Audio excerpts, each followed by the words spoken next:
everyone, I'm Marianne and welcome to Happy Paper People. Recently, one of our awesome Happy Paper People suggested that we might want to make some paper buttons as a mass make on one of our Thursday afternoon mass makes. And so I sat down to make some prototypes and try some different ways of doing it. So I have done that, and I've made some that are of cardstock. These are some. This one has tissue paper on the top of it. This one has vellum over book page. This one is an old ad.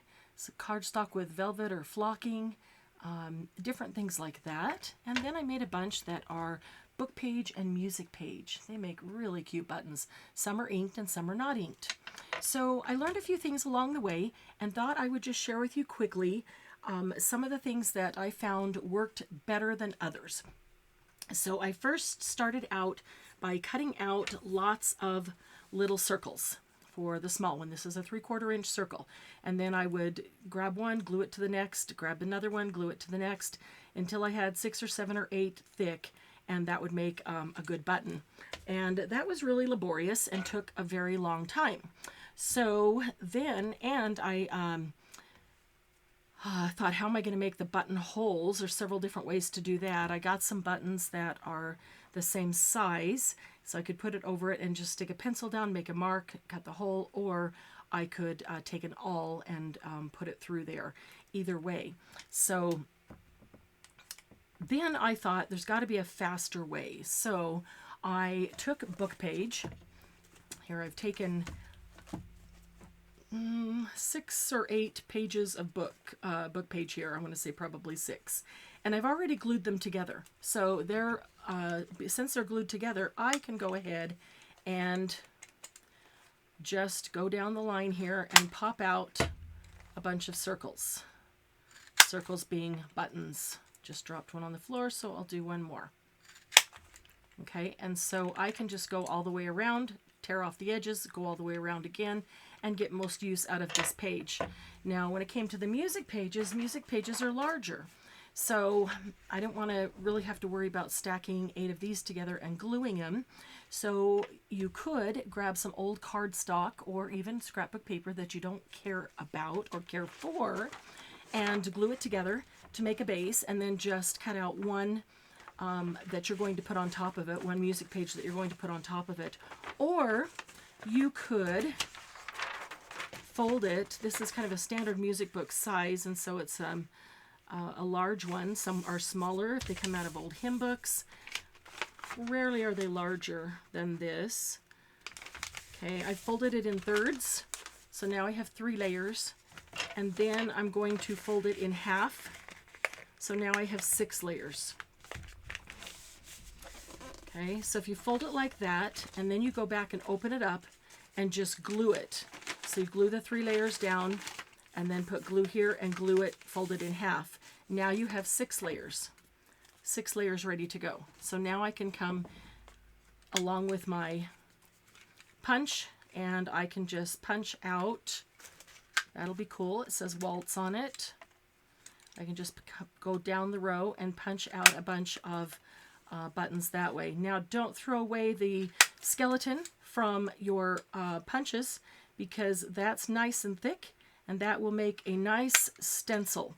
It's paper, so it won't last forever, but it will last for a while, and that's really nice for spraying through in your not your scrap bin, your splat box, or it's really good for putting on your gel plate and using as a stencil on your gel plate. So I didn't need to do the whole row, but do a couple. So we've got a book page there, and we've got some music ones that we just cut out like that.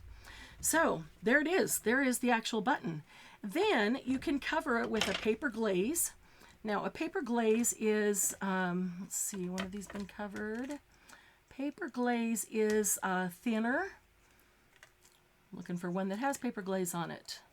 I think that has paper glaze, as opposed to Glossy Accents. I always forget the name of Glossy Accents. The pink and black bottle, that's the one. So glaze is a thin coating, but it still gives you that shiny look on the top. Glossy Accents is going to be much thicker if you want it to be a little more dimensional. This is glossy accents on this one, as is this one. So, and it is self-leveling. Just put it on there, let it sit overnight. It'll do its thing and be good to go. Or you can leave them like this. You could ink them before you, this has glaze on it. So you can ink it and then put the glaze on it, which just keeps it all together and gives it a little bit of a shine like a button. Or you can choose not to ink it. These haven't been inked. Not sure if I will. These with flocking or velvet on them. So you can do it any way you want. So once I've got the buttons there, if I'm going to glaze or put glossy accents on them, I found it easier to put that on first and have it coated, let it dry. Let me see if I have one here that I did that on. I thought I did, but here's a teeny tiny one. Once that is on and dry, then I pulled out my Crop-A-Dile, and it is much easier to do the holes after. After doing this one, I got a lot on the edge. I'll take teeny tiny scissors and just clean up around the edge because some of that's coming over the edge. A lot easier to make the holes with your Crop-A-Dile after the gloss has been done. Not that it's easier to cut it, but the glossy accent specifically goes into the holes and clogs them up, and maybe it doesn't matter, or maybe you want the hole to show, so then you have to kind of clean it out. So if I wait, put the glossy accents or the glaze on first, and then cut the hole, then it is one and done. There is no cleanup.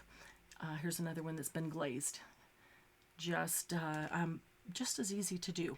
So I do have several types of glaze, and I think I'm going to do a versus video coming up real soon where we test each of the different glazes against each other, and at least 3, maybe 4 of them, and see how easy it is to put it down, how it looks, how long it takes it to dry, and how easy or how it looks once it's dried. And so you can see a comparison to see what kind of glaze you prefer. But that's as easy as that. So we are going to do a mass make of buttons in Happy Paper People. We do mass makes every Thursday afternoon at 2 p.m. Mountain Time. We have Monday Jumpstart every Monday at noon Mountain Time. And that is an awesome jump start to the week. I love Mondays. And we do Saturday Night Live Laugh and Craft on the 2nd and 4th Saturday nights of the month at Happy Paper People. So we would invite you to join us. We'd invite you to come over to Facebook and join us at Happy Paper People there. The most amazing group of artists that you will ever find. Most supportive if you need some encouragement, want a place to be able to post your photos of your art in a private group and have some friendly support there, this is the place to be. So anyway, thanks for joining me today. It's been fun having you, and I'll see you on the next video. Bye-bye.